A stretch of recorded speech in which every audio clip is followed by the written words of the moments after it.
Vasudev कुटुम्बकम् Vasudev कुटुम्बकम् One earth, one family, one future.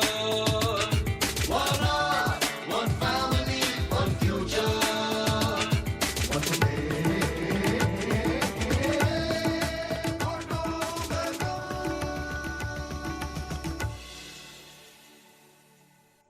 नमस्कार, आप सुन रहे हैं 102.6 एफएम रेनबो। मेरा नाम है स्वाति और मैं लेकर आई हूं आपके लिए आकाशवाणी की बहुत ही विशेष प्रस्तुति। प्रोग्राम का नाम है मिशन G20 वसुधैव कुटुंबकम।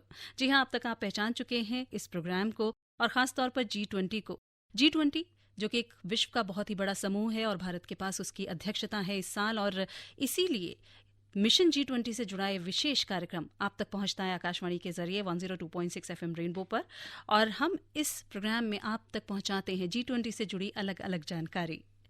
और आज हम जिसके बारे में बात करने जा रहे हैं वो है सिविल 20। जी हाँ, सिविल 20 एक बहुत ही विशेष इंगेजमेंट ग्रुप है G20 का, और G20 इंडिया के तहत सिविल 20 की एक बहुत ही अपनी अहम भूमिका है, उसका अपना एक खास रोल है, और वो सभी बातें जो सिविल 20 से जुड़ी हैं वो हम जानेंगे आज। सिविल 20 जो कि सिविल सोसाइटीज से जुड़ा है, लेकिन इसके बारे में और ज़्यादा जानकारी मैं नहीं दूंगी, वो देंगे आपको हमारे मेहमान जो आज हमारे साथ इस स्टूडियो में उपस्थित हैं।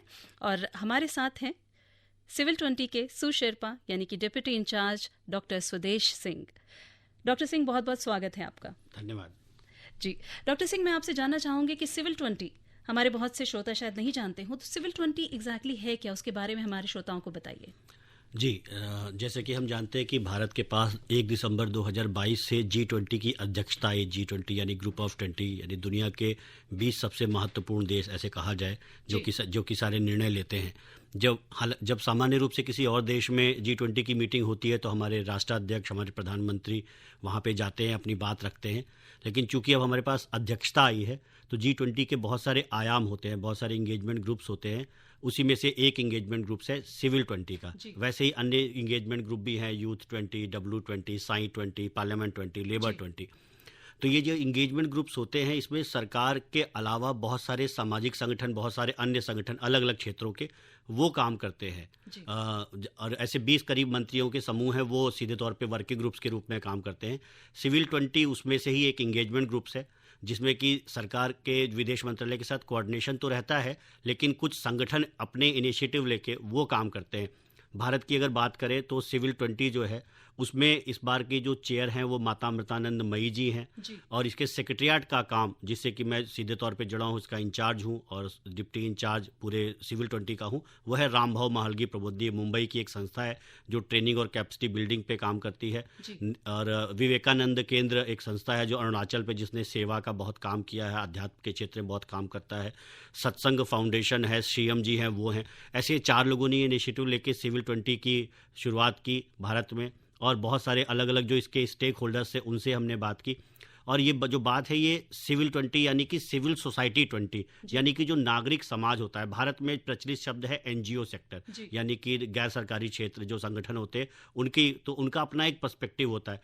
सरकार का अपना एक पर्सपेक्टिव हो सकता है किसी विषय को लेके, बिजनेस का अपना एक पर्सपेक्टिव हो सकता है किसी विषय को लेके, और ब्यूरोक्रेसी का अपना विषय हो सकता है, यूथ का अपना भी पर्सपेक्टिव हो सकता है। तो नागरिक समाज यानी सिविल सोसाइटी, समाज का क्या समझ है किसी विषय को लेके, यानी कि विषय वही होगा, सबका अपना अपना परिप्रेक्ष्य हो सकता है, अपना अपना पर्सपेक्टिव हो सकता है। तो सिविल सोसाइटी 20 का जो काम है वो जो आज दुनिया के जो ज्वलंत विषय हैं उस पर जो समाज क्या सोचता है, समाज के अलग अलग समूह जो बना के कुछ लोग अपनी पहल करते हैं, वो क्या सोचते हैं, उनके फीडबैक से कैसे बात को रखी जाए। तो सिविल 20 G20 का ही एक एंगेजमेंट ग्रुप है जो समाज के पक्ष को, जो G20 जो दुनिया के सबसे ज़्यादा ताकतवर राष्ट्राध्यक्ष जब जुटते हैं तो उससे पहले वो उनके बीच में वो उन्हीं विषयों को जिन पे वो चर्चा करने वाले हैं, जिन पे साल भर चर्चा होती है, जैसे कि मैं बात करूँ क्लाइमेट चेंज की, जैसे कि पर्यावरण की, मानवाधिकार की, सस्टेनेबल डेवलपमेंट की, जेंडर की, इस सब पे समाज क्या सोचता है, सामाजिक संगठन क्या सोचते हैं,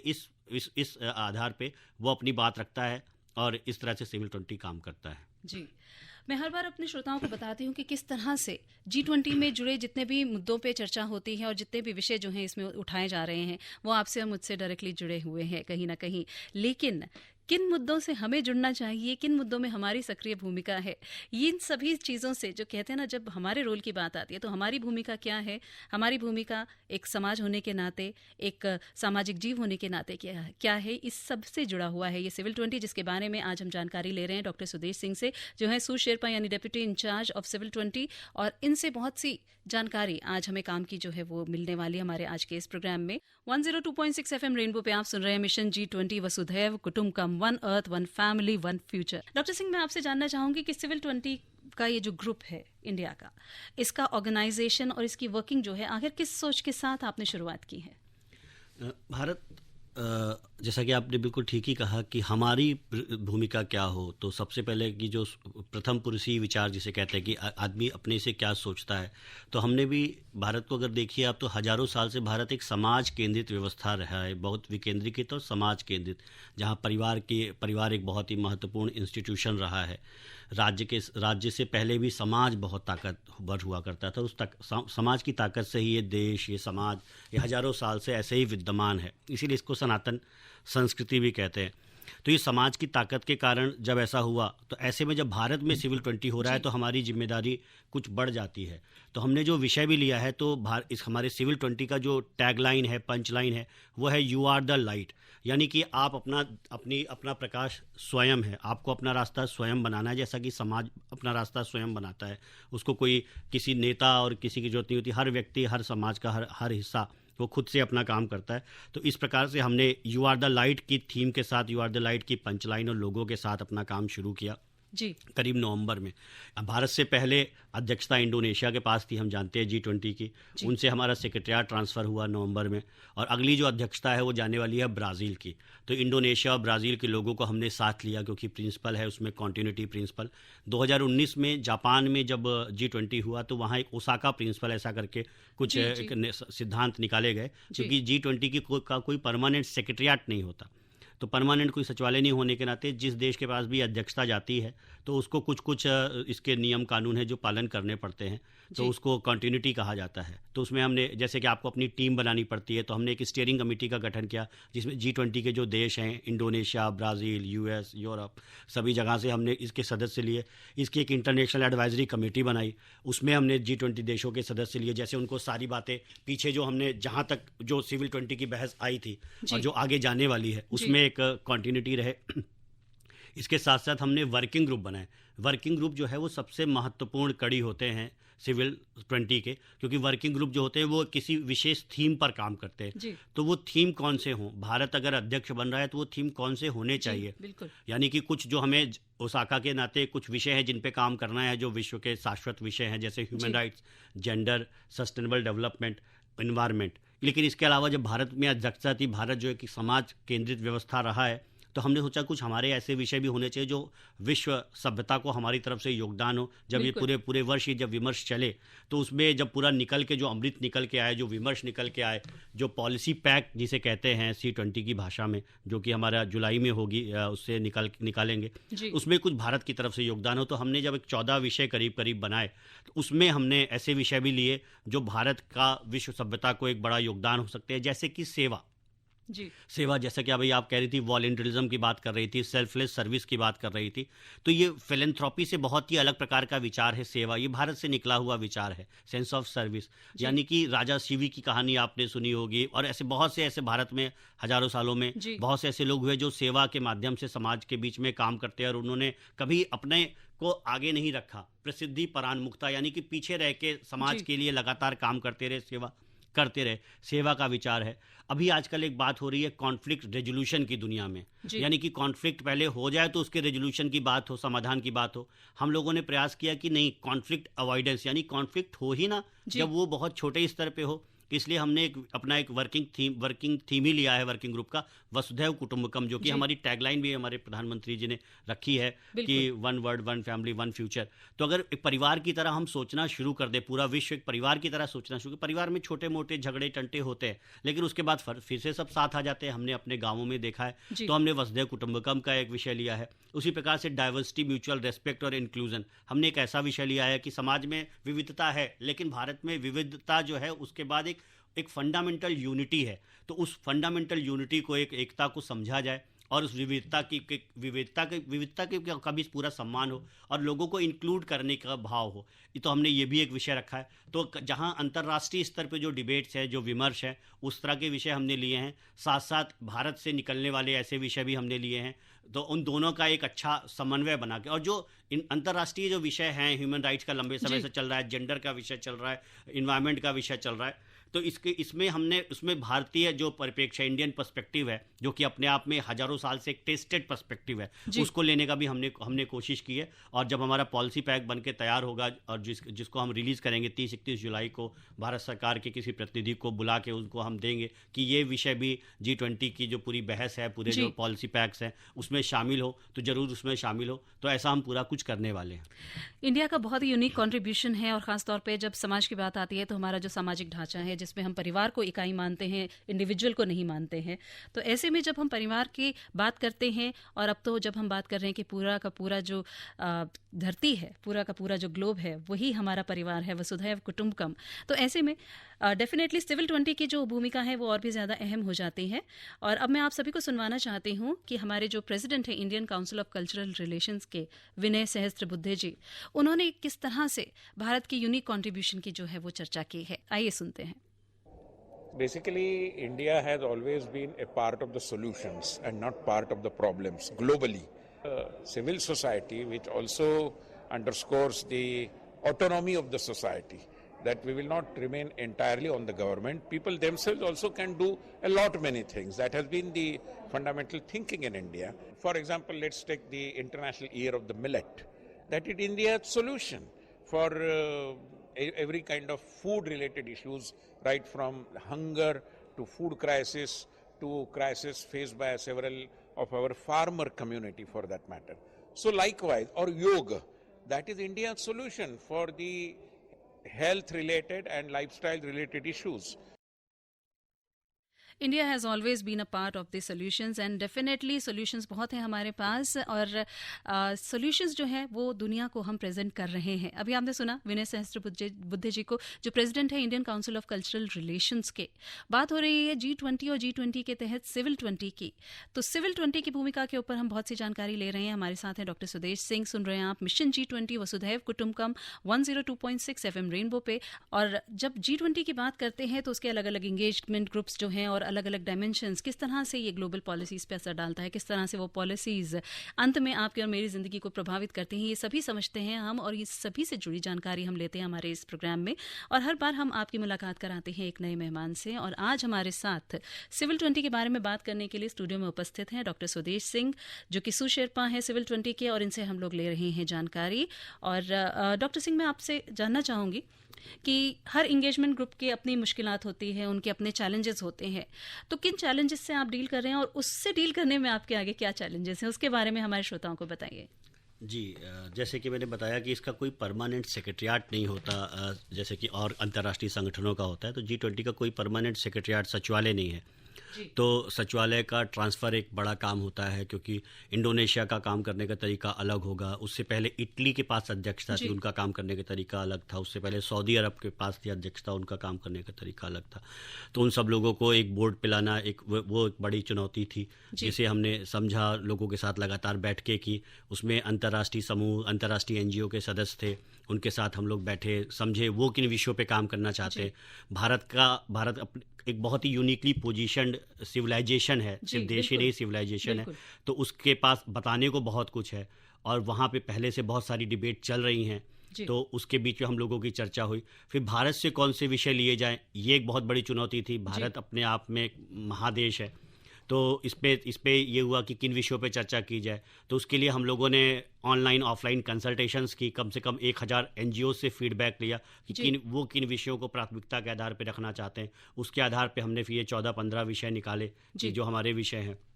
फिर उसके बाद एक चुनौती थी कि अंतर्राष्ट्रीय संगठन बनाने की। इसके जो स्टीयरिंग कमेटी और एडवाइजरी कमेटी है वो बनाया, उसमें किसको लिया जाए, क्योंकि इंडोनेशिया जो कि एक कॉन्टिन्यूटी प्रिंसिपल कहता है, हमें कुछ सदस्य वहाँ से लेने होते हैं, उनको हमने लिया। कुछ सदस्य भारत से लेने होते हैं, कुछ अन्य देशों से लेने होते हैं, गेस्ट देशों से लेने होते हैं, तो हमने वो अंतर्राष्ट्रीय सदस्य बनाए। फिर भारत से हर थीम के कोऑर्डिनेटर्स लेने होते हैं, हर विषय पे काम करने वाला यानी भारत के पक्ष को रखने वाला जी। एक कोऑर्डिनेटर हो। और चूंकि ये G20 है, सिर्फ भारत ही नहीं है, बाकी जो 19 देश हैं, 19 लोग हैं, उनका भी प्रतिनिधित्व होना चाहिए। तो इंटरनेशनल कोऑर्डिनेटर लेने होते जी। हैं, उसको हम लोगों ने बनाया और इस तरह करके हमने पूरी एक सांगठनिक रचना तैयार की।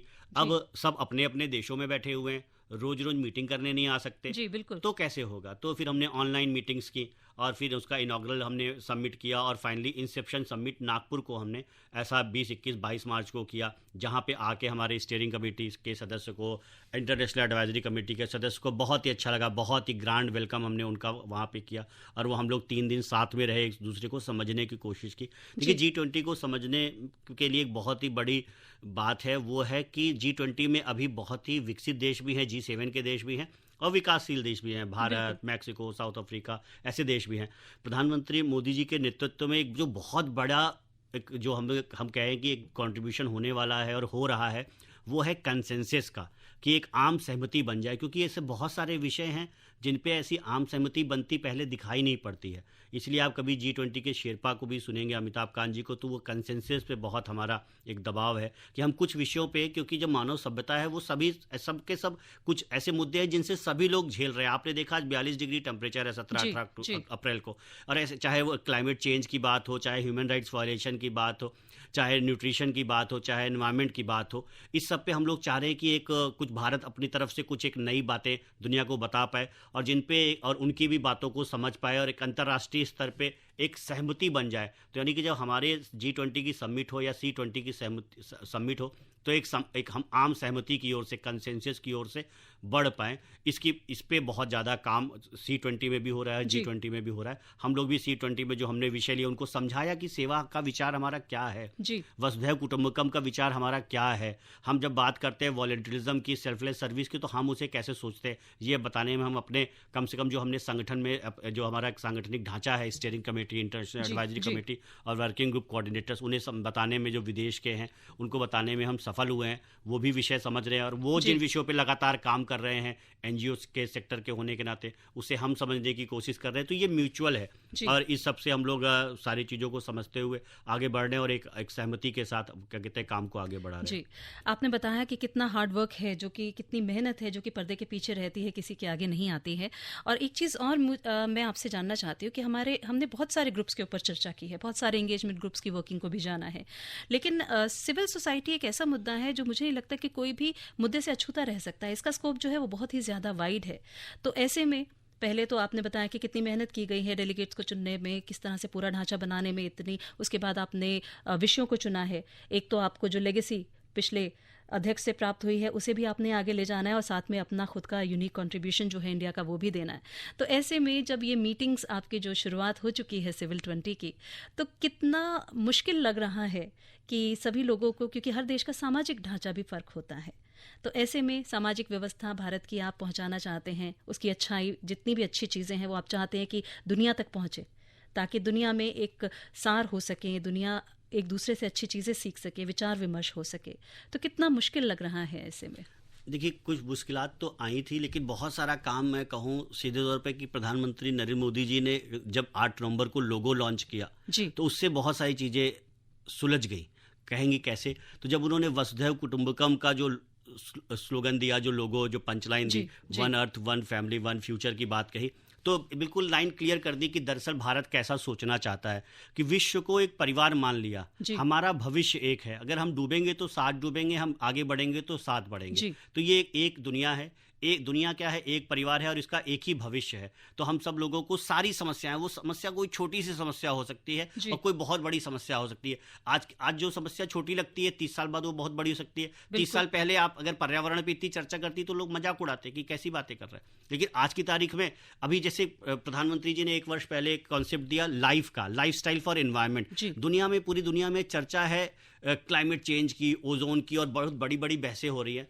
उन्होंने पूरा जो विचार दिया है वो हमारा एक वर्किंग ग्रुप भी है कि आपके अपने जीवन में, आपके अपने इर्द गिर्द छोटे छोटे बदलाव ला के पर्यावरण में हम कैसे दुनिया के पर्यावरण को पूरे अर्थ के को कैसे बचा सकते हैं, इस पे एक सहमति बनाने की हम लोग प्रयास कर रहे हैं अपने वर्किंग ग्रुप में और अन्य स्तर पे भी। तो पर्यावरण की जो दृष्टि थी कि भाई बहुत बड़ी डिबेट होनी चाहिए, पूरे क्या कहते हैं ओजोन लेयर में छेद हो रहा है और तमाम तरह की बहसें होती थी। आज हमारे इर्द गिर्द, वो तो हर व्यक्ति नहीं कर सकता कि ओजोन में क्या हो रहा है इसको ना समझ सकता है, लेकिन आपके इर्द गिर्द आप घर में किचन गार्डन लगा सकते हैं, आपके घर के पानी को बचा सकते हैं जब रेन वाटर हार्वेस्टिंग के माध्यम से, या आपकी नाली की व्यवस्था अच्छी हो सकती है। आपके गांव में पोखर हो सकता है क्या, उस पोखर में पत्थर डाल के पानी को रोक सकते हैं क्या, तालाब को गहरा खोद सकते हैं क्या, या गांव में ऐसी बहुत सी चीज़ें बनती हैं जिसके लिए आपको बड़ी बड़ी इंडस्ट्री के प्रोडक्ट्स को इस्तेमाल करने की ज़रूरत नहीं है, वहीं से कर सकते हैं क्या। तो इसको कहते हैं लाइफस्टाइल फॉर एनवायरनमेंट। तो ये लाइफस्टाइल फॉर एनवायरनमेंट पर्यावरण को बचाने के लिए अपने जीवनचर्या से कैसे नए नए उदाहरण लाए जाए, ये पहल उन्होंने की। उसको हम लोगों ने एक वर्किंग थीम बनाया, अपने सारे एनजीओज को जो इंटरनेशनल लेवल पे जो वो सोचते थे उनको बताया। तो आज उस पर एक सहमति बन रही है। भारत से ये लाइफ का विषय पूरी दुनिया में निकल के जा रहा है। तो इस प्रकार से उनको जब हम अच्छे तरीके से बता रहे हैं, उन्हें भी शुरू में नहीं समझ में आया, लेकिन उन्हें, क्योंकि वो डिबेट्स को दूसरी तरीके से समझते थे, भारत की अपनी एक समझ थी। आज दोनों साथ आए, हमारे नेशनल कोऑर्डिनेटर, इंटरनेशनल कोऑर्डिनेटर्स, और इस पर एक समझ बन रही है और ये भारत का बड़ा योगदान होगा G20 के माध्यम से। भारत का बहुत बड़ा योगदान होगा और होना भी चाहिए। आखिर भारत के पास इसकी अध्यक्षता है G20 की, और ये बहुत अच्छा मौका है हमारे पास हमारे भारत से जुड़े जितने भी खूबसूरत एलिमेंट्स हैं उनको पूरी दुनिया में पहुंचाने का, और साथ ही विचार विमर्श का, बड़े बड़े मुद्दों पे सहमति बताने का। ये एक बहुत बड़ा प्रयास है। G20 जो कि लगातार बड़ा होता जा रहा है, उसका कद भी ऊंचा होता जा रहा है, और साथ ही उसके साथ भारत का कद भी ऊंचा हो रहा है। सुन रहे हैं आप मिशन G20 वसुधैव कुटुंबकम 102.6 FM रेनबो पे। मैं आपको सुनवाना चाहती हूँ कि जब सिविल 20 के चैलेंजेस की बात आती है तो हमारे जो फॉर्मर इंडियन एम्बेसडर हैं विजय नाम्बियार जी, जो कि सिविल 20 के शेरपा भी हैं, उन्होंने इस विषय में क्या कहा? I think the challenges that the world faces are huge. One is the basic challenge, which is existential, of climate change. Then there is the questions of debt, food, fertilizer, fuel, which is also a challenge which particularly affects the developing countries. But now it is, in fact, it's affecting all countries. And third, of course, is the main challenge of the polarization among the nations, particularly covering the most powerful nations, and how that is going to affect the future of multilateralism. These are basically the three challenges. But then, of course, if you go into detail, you go into the challenges which the C20 makes it its agenda. That is the questions of gender inequality, disabilities, the questions of resilience, building civic space. These are the kind of challenges. Holistic health. These are the specific challenges which the C20 will be discussing in the course of the next 2 days in terms of the working group analyses. Now, our civil society's activities, in terms of the themes we have used, it is both the, let's say, on the one hand, the traditional themes which have come from successive G20 and C20 summits, like, as I said, about this holistic health, there is education, there is gender empowerment, there is climate, resilience, etc., as well as new items like traditional crafts, livelihoods, Vasudhaiva Kutumbakam ideas, then things like human rights as human values. It's a continuation, but with a slight difference, which shows the Indian sort of contribution which we like to make. So there is, in fact, while traditionally we have followed the standard principles of earlier C20s, which are identified as the Osaka principles. We followed that, but we are also trying new innovation and improvised. I think that's a something specific to our chairmanship this time, and how the C20 has also responded. अभी आपने सुना विजय नाम्बियार जी को, former Indian ambassador and civil 20 के शेरपा हैं ये, और किस तरह उन्होंने बताया कि क्या चैलेंजेस हैं, और ना केवल भारत के आगे बल्कि पूरी दुनिया के आगे, और सिविल 20 के माध्यम से उन्हें एड्रेस करने की जो है कोशिश की जा रही है। आप सुन रहे हैं प्रोग्राम मिशन G20 वसुधैव कुटुंबकम।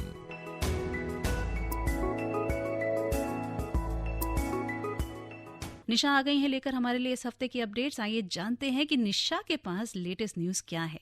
Hello, dear listeners. It's me, Nisha Bharadwaj, with yet another bit of G20 updates. India's G20 presidency reaches halfway mark with its 100th meeting and way to go. Well, second health working group meeting is underway at Goa, focusing on enhancing the global healthcare infrastructure and developing a resilient digital health system, achieving comprehensive health coverage for all. The Union Minister of State of Tourism, Ports, Shipping and Waterways, Shripad Naik, speaks about the importance of Ayurveda therapies. Let's listen in. While Goa is a great tourist place, it is also promotes the spirituality and traditional Ayurveda. I would therefore recommend the delegates to experience holistic traditional and Ayurveda therapies here in Goa. I would like to emphasize the age-old Indian philosophy of Atiti Devo Bhava, which means guest is God. This guiding principle reflects the spirit of hospitality deep ingrained in the Indian culture, where the guests are treated with utmost respect, care and warmth. Meanwhile, during the exhibition, Biosafety Level 3 Containment Mobile Laboratory was showcased. The lab investigates new emerging and re-emerging viral infections of lethal potential to humans. Let's listen to the details of mobile BSL van from the ICMR scientist Dr. Ravi Kant. This is the first of its kind in India. We have a mobile BSL-3 lab, and during COVID-19 we have realized there are many outbreaks and epidemics which are happening. For example, Nipah outbreak was there, Zika is there, and COVID-19 we have realized the importance of the state-of-the-art infrastructure. And this is the first mobile BSL-3 which has come up in India, and currently we have only 2 buses. And this bus is equipped with all the infrastructure which we require for the virus or the bacterial isolation and identification. It has a RT-PCR, it has a centrifuge, it has a ELISA reader, ELISA visor. Here you can see the biosafety cabinet, it has -80 and -20. So if the remotest part of the country, if any outbreak is happening, immediately this bus can go. Alongside, the second Digital Economy Working Group meeting begins in Hyderabad, and the key priority areas are digital public infrastructure, cybersecurity, and digital skilling. The Minister of State, Social Justice and Empowerment, Shri A. Narayan Swamy, elaborates the India's story of digital transformation. Let's take a listen. It is a story of innovation, implementation, and inclusion across all the policies of the Government of India. There has been focus on ensuring the inclusion, vulnerable and marginalized section of the society and strengthening economy, social and cultural rights. This echoes principle of digital Antyodaya. At the event, Minister of State Communications Shri Dev Singh Chauhan told about the reach of 4G and 5G network in India. Let's listen in. 96% of India's 600,000 villages have 4G mobile connectivity. An ambitious project worth more than $3 billion have been launched to cover another 30,000 villages by December 2023 to ensure coverage in every village of the country. Around 200,000 villages have optical fiber. A plan has been made to cover the remaining villages by 2025. India has recently launched 5G mobile services. With high-speed and ultra-low latency, 5G will be a game changer for all sectors of the economy. Union Minister Shri V.K. Singh on the inaugural session of the Agricultural Chief Scientist meeting stresses on the importance of millets for food security. Here's what he says. We want to ensure that the sustainable development goals that have been laid down, which enhances food security, which enhances sharing of knowledge between all the countries so that we are able to feed the entire world.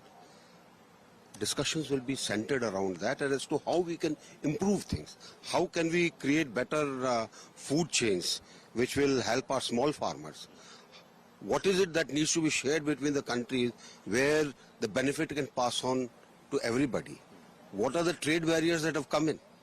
Can we reduce them? Can we mitigate the present restrictions that have come in?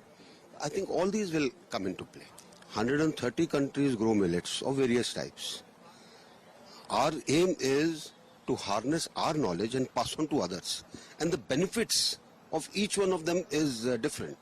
If I was to say, when you take ragi, the benefits are different than what you take as jowar, or what you take as bajra, or what you take as cholai. आपके पहाड़ी इलाकों में सब जगह चौलाई होती है. हर एक का अलग-अलग benefit है. And I'm sure when we discuss with the world, we'll be able to convince them that we need to share between us what can benefit them and what can benefit us. Time now to listen to the G20 delegates. Put a lot of emphasis on malnutrition and the fact that we need to stop it. That's the real zero hunger. It's no malnutrition anymore, particularly for women, particularly for kids, and particularly for pregnant women, because it affects the kid. And to do that, the only way forward is really to diversify our diets and produce much more crops and much more animals, much more algae, much more bacteria. So the multiplicity is very, very, very important. I salute very much the Maharasi initiative on the millet, and it aligns very well with FAO because this is the International Year of Millet 2023. This is what we need. We need to bring in other grains. The millets, be it the major millet or the minor millet, are very important, and that's why FAO is looking forward to push for other species. One of the initiative during this meeting is Maharisi. So India will launch the millet and also ancient grain. This is very important. Why? Because the millet and ancient grain has high nutrients and also locally adapted, and this biodiversity is very important for us to get the better production. And from this, we must have a collaboration amongst the country. So that's all for now. It's me, Nisha Bhardwaj, signing off. And for more information, keep listening to Mission G20 Vasudhaiv Kutumbakam. Thank you so much Nisha for the updates. और civil 20 के ऊपर बात कर रहे हैं हम हमारे आज के इस एपिसोड में, जो आप सुन रहे हैं मिशन G20 वसुधैव कुटुंबकम प्रोग्राम 102.6 FM रेनबो पे. और बातचीत हो रही है हमारी sous sherpa and deputy incharge of civil 20 doctor Swadesh Singh जी से. डॉक्टर सिंह, समय बहुत थोड़ा बचा है. मैं जल्दी से चाहूंगी कि आप हमें ये बताएं कि जन भागीदारी हम बनाना चाहते हैं G20 को, तो ऐसे में जो सिविल 20 है ज़्यादा से ज़्यादा लोगों को जोड़ने के लिए वो क्या कर रहा है? जी, जैसा कि जब शुरुआत ही हुई, जब अध्यक्षता आई, तो प्रधानमंत्री नरेंद्र मोदी जी का कहना था कि ज़्यादा से ज़्यादा लोगों को जन भागीदारी, पीपल्स पार्टिसिपेशन इसमें इंश्योर किया जाए. तो वो इंश्योर करने के लिए हमने जो हर वर्किंग ग्रुप है, आराम से छोटी मीटिंग करके उसमें पॉलिसी पेपर्स तैयार किए जा सकते थे, लेकिन हमने उसको छोटी छोटी कई सारी मीटिंग्स ऑर्गेनाइज की और हर वर्किंग ग्रुप की अपनी कॉन्फ्रेंस हो रही है. तो ऐसी करीब 14 कॉन्फ्रेंसेज हम लोग कर रहे हैं. हमने 3 आउटरीच प्रोग्राम इंट्रोड्यूस किए. एक को हमने कहा C20 चौपाल. हमारे यहाँ एक पारंपरिक तरीका है जिसमें डिबेट डिस्कशन हुआ करते थे. तो यानी कि 2-3 जिले के 10-20 NGO बैठ के इन्हीं हमारे जो 14 विषय हैं उस पर चर्चा करते हैं और हमें उसके इनपुट्स भेजते हैं. फिर समाजशाला, स्कूल और परिवार के अलावा हम अपने समाज में बहुत कुछ सीखते हैं. तो समाज में कोई एक्टिविटी करके डिबेट कंपटीशन या आर्ट कंपटीशन या ह्यूमन चेन ऐसा करना कोई चाहता है उसके लिए. और सबसे जो प्रमुख इकाई है, जो हमारे स्कूल कॉलेजेस में जो युवा हैं जिनके अंदर सेल्फलेस और वॉलंटियरिज्म की फीलिंग अगर है, तो वो भी आगे आए. और हमने उसके लिए C20 एम्बेसडर प्रोग्राम स्टार्ट किया, जिससे इन तीनों प्रोग्रामों में आज हजारों संगठन, हजारों युवा हमारे साथ जुड़ चुके हैं. और इन सब से हम जो पॉलिसी इनपुट्स ले रहे हैं वो भी हम अपने पॉलिसी पैक में शामिल करें. ये नहीं कि सिर्फ किसी बड़े स्थान पे इसी कमरे में बैठ के पॉलिसी अब हमारा ड्राफ्ट तैयार हो जाए. तो इसके लिए हमने जन भागीदारी इंश्योर करने के लिए भी हजारों लोगों को इस पूरे सिविल 20 के प्रोसेस से जोड़ा हुआ है. जी, बहुत से काम हो रहे हैं, बहुत सी गतिविधियां हो रही हैं और बहुत सी कोशिश, बहुत सी मेहनत है इन सभी एंगेजमेंट ग्रुप्स के पीछे. और हर हफ्ते हम आप तक पहुंचाते हैं ना केवल गतिविधियां, ना केवल जानकारी, बल्कि उन लोगों को भी जो कि इस G20 में जो है अपनी भागीदारी दे रहे हैं और चाहते हैं कि एक नागरिक होने के नाते हमारी भी भागीदारी जो है वो इसमें शामिल हो. डॉक्टर सिंह, बहुत बहुत धन्यवाद हमारे स्टूडियो में आने का. बहुत बहुत धन्यवाद. बहुत ही अच्छा इनिशिएटिव है. ये प्रोग्राम लगातार जारी रहना चाहिए. Thank you. Thank you so very much. और इसी के साथ मिशन G20 वसुधैव कुटुंबकम का आज का हमारा एपिसोड था बस यहीं तक। स्वाति को दीजिए इजाजत और आप सुनते रहिए 102.6 FM रेनबो। आप सुन रहे थे प्रोग्राम मिशन G20 वसुधैव कुटुंबकम। कार्यक्रम की प्रस्तुतकर्ता थी निशा भारद्वाज।